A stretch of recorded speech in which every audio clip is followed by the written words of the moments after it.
মমতাই সর্বোচ্চ নেত্রী, ওনাকেই মেনে চলি। চিঠিতে সই করানোর আগে কিছুই বলা হয়নি। বিস্ফোরক ঋতব্রতদের শিবিরে থাকা এমএলএরা। বুধবারের রাজনৈতিক নাটকের রেশ কাটতে না কাটতেই পশ্চিমবঙ্গের রাজনীতিতে সামনে এলো এক নতুন মোড়। যে শিবিরকে ঘিরে মাত্র 24 ঘন্টা আগেও তৈরি হয়েছিল জোরদার উত্তেজনা, যে শিবিরের শক্তি প্রদর্শন দেখে অনেকেই মনে করেছিলেন তৃণমূলের অন্দরে বড়সড় পরিবর্তনের সূচনা হয়ে গিয়েছে, সেই শিবিরেই কি এবার দেখা গেল ভাঙনের সুর? সবচেয়ে বড় প্রশ্ন, যারা নতুন সমীকরণের পাশে দাঁড়িয়েছিলেন তারাই কি এখন ফের পুরনো ঠিকানার দিকে তাকিয়ে? আর সেই জল্পনার কেন্দ্রবিন্দুতেই উঠে এলো এক বিস্ফোরক দাবি। মমতা ব্যানার্জিকে ঘিরে তৈরি হলো নতুন বিতর্ক, যা রাজনৈতিক মহলে রীতিমতো চাঞ্চল্য ছড়িয়েছে। বুধবার দিনভর নাটকীয় পরিস্থিতির সাক্ষী থেকেছে পশ্চিমবঙ্গ বিধানসভা। সকাল 10টার পর থেকেই একের পর এক বিধানসভায় পৌঁছতে শুরু করেন তৃণমূলের বিক্ষুব্ধ বিধায়করা। ঋতব্রত ব্যানার্জির নেতৃত্বে 59 জন বিধায়কের সমর্থনপত্র জমা পড়ে বিধানসভায়। এরপরে আনুষ্ঠানিকভাবে তৈরি হয় নতুন তৃণমূল ব্লক। বিরোধী দলনেতার ভূমিকায় সামনে আসেন ঋতব্রত ব্যানার্জি। রাজনৈতিক মহলের একাংশ মনে করেছিলেন রাজ্যের রাজনীতিতে এ যেন এক নতুন অধ্যায়ের সূচনা। কিন্তু সেই ছবিটা বদলাতে সময় লাগলো না। মাত্র কয়েক ঘন্টার মধ্যেই শুরু হয়ে গেল অন্য আলোচনা। শোনা যেতে লাগলো নতুন তৃণমূল ব্লকে যোগ দেওয়া একাধিক বিধায়ক নাকি কালীঘাটের সঙ্গে যোগাযোগ করার চেষ্টা করছেন।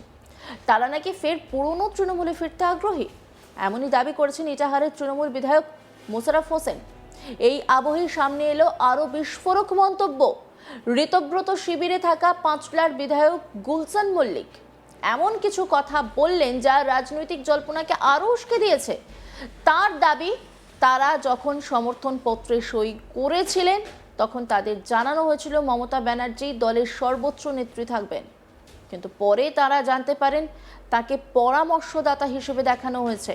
আর সেই বিষয়টি নিয়ে তাদের মধ্যে প্রবল অসন্তোষ তৈরি হয়েছে। সাংবাদিক বৈঠকে গুলশান মল্লিক স্পষ্ট ভাষায় বলেন, মমতা ব্যানার্জি তাদের নেত্রী, এটাই তাদের বলা হয়েছিল। সই করার আগে কখনো বলা হয়নি যে তিনি শুধুমাত্র পরামর্শদাতার ভূমিকায় থাকবেন। সেই তথ্য তাদের কাছে গোপন রাখা হয়েছিল বলেও ইঙ্গিত দেন তিনি। গুলশানের বক্তব্য, পরামর্শদাতা এবং নেত্রীর মধ্যে আকাশ পাতাল তফাৎ রয়েছে। দীর্ঘদিন ধরে যার নেতৃত্বে তারা রাজনীতি করেছেন সেই মমতা ব্যানার্জিকেই তারা সর্বোচ্চ নেত্রী হিসেবে মেনে চলেন।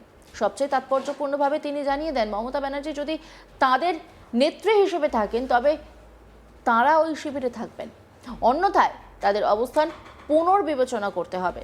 কি বলছেন গুলশান মল্লিক, শুনবো।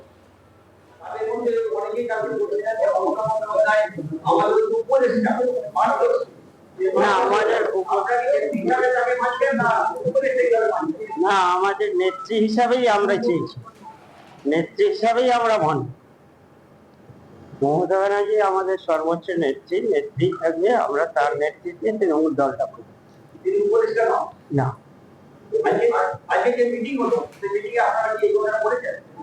আজকে এই বিষয়ে মিটিং হয়নি, গতকাল হয়েছিল আলোচনা।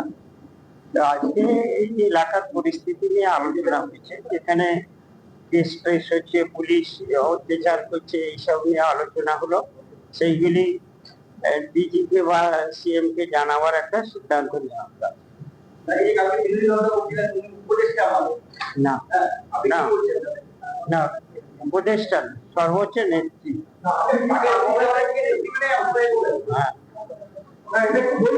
কথাই আমরা আছি, ক্লিয়ার ভাবেই আছি, মমতা ব্যানার্জি আমাদের নেত্রী। এই মমতা ব্যানার্জির নেত্রী হলেই আমরা আছি ঠিক, না হলে আমরা ও কাজে থাকবো।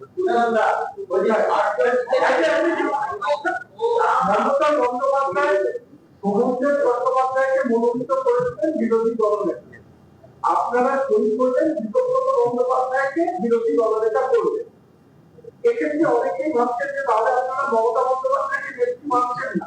আমরা 3 বার ওখানে গেছি, 3 বার ডেকেছে, 3 বার গেছি, 3 বার গিয়েই আমরা সই সাবুত করে দিয়ে এসেছি। তখন প্রায় 68-69 জন সই করেছে, আমি সেখানেও দেখে এসেছি। কোনো কারণবশত সেটাকে দল যেটা ভুল করেছে সেই ভুলের খাসারত আজকে দিতে হচ্ছে। তা নাহলে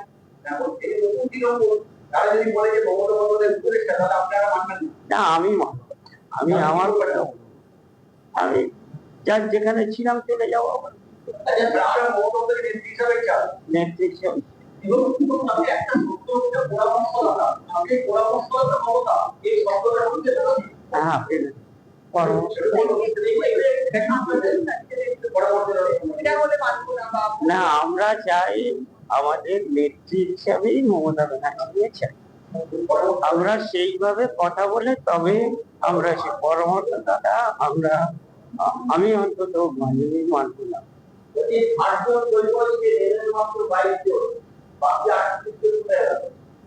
না, এই সব কালকে অনেকেই বলে গেছে দূরের লোক যে আমরা আর আগামীকাল আসতে পারবো না, যারা কাছের আছে আসবেন এই কথা বলে। তিনি আরো বলেন, মমতা ব্যানার্জিকে বাদ দিয়ে তার দল করতে তারা একেবারেই রাজি নন। মমতা ব্যানার্জির বিরুদ্ধে তারা নন, কি বলেছেন শুনবো। সবই তো করেছে, প্রায় বলেছি, আমাদের সঙ্গেই তো সেইভাবে কথা হচ্ছে, সেইভাবে কথা হয়েই তো আমরা তবে এই কথায় এসেছি, তাহলে তো আমরা আসতে হলে মমতা ব্যানার্জিকে বাদ দিয়ে কিছু করব এই মানসিকতা আমাদের এক নেই, আগে নেই, আগামী দিনেও থাকবে। তার মধ্যে বেশ কয়েকজন ইতিমধ্যে করেছেন, গতকাল যেটা ভুল হয়েছে মমতা বন্দ্যোপাধ্যায়ের বাড়ি ফিরতে চায়। আমি এই সম্পর্কে আমি কিছু জানি না, কে কি গেছে, কে কি বলেছে, এখন পর্যন্ত আমাদের কাছে এই খবরগুলি নেই। আপনি যেটা বললেন এই খবর আমার কাছে নেই। আচ্ছা, আমি একটা মোদী বিরোধী দলনেতা আপনাদেরকে বলেন যে উপদেষ্টা হিসেবে মানতে হবে মমতা বন্দ্যোপাধ্যায়কে, তখন আপনি কি করবেন? আপনারা কি সিদ্ধান্ত নেবেন? না না, সে চাপ দিল।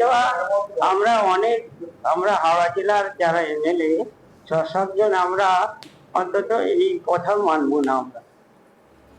অন্যদিকে ঋতব্রত ব্যানার্জি তিনি কি বলছেন শুনবো। আমি আবার বলছি, আমি মাননীয়া মমতা বন্দ্যোপাধ্যায়কে আমাদের এই পরিষদীয় দলের প্রধান পরামর্শদাতা হিসেবে থাকবার অনুরোধ জানাচ্ছি। তিনি থাকুন আমাদের পরামর্শদাতা হিসেবে। আমরা নিশ্চিতভাবে তার পরামর্শ পেলে আমরা গঠনমূলক এবং সদর্থক বিরোধী ভূমিকা ভালোভাবে পালন করতে পারবো, এ নিয়ে কোনো সংশয় নেই। তিনি থাকুন আমাদের পরামর্শদাতা হিসেবে, আমরা তার কাছে অনুরোধ জানাই। এবং আমরা যে কথা শুরুতেই বলেছি যে আমরা এই বিধানসভার অভ্যন্তরে সদর্থক এবং গঠনমূলক বিরোধী ভূমিকা পালন করব।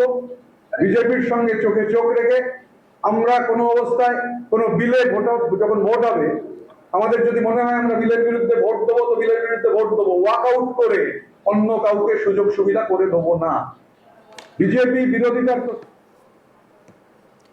অন্যান্য খবরে আপডেটের জন্য অবশ্যই নজর রাখুন আজ তাক বাংলার ইউটিউব স্ট্রিমিংয়ে। লাইক, কমেন্ট, শেয়ার এবং সাবস্ক্রাইব করতে ভুলবেন না।